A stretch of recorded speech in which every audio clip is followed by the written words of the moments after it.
নমস্কার, আমি অভিজিৎ রায়, civil engineer. আজকে কয়েকটা পয়েন্ট নিয়ে শেয়ার করব আপনাদের সঙ্গে। মনে হলো যে একটু শেয়ার করা দরকার। এর আগেও আমি বলেছি ড্যাম্প নিয়ে, ড্যাম্পের জন্যে করার পরে কী কী কাজ করেছি। তো ভাবলাম যে সেটা একটু শেয়ার করি।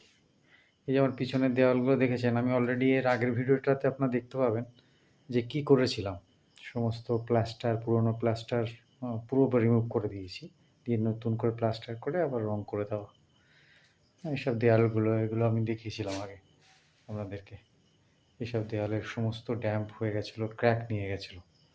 পুরো বাইরের সাইড, ইনসাইড থেকে, মানে বাইরের সাইড থেকে জল ঢুকছিলো। সেসব রিমুভ করে দিয়ে আবার নতুন করে রং করে দিয়েছি। আপনারা হয়তো খেয়াল করবেন, পুরোনো ভিডিওটা দেখলে বুঝতে পারবেন। এসব জায়গাগুলো সব রং করে দিয়েছি, সেলফগুলো বানিয়ে দিয়েছি। সো এটা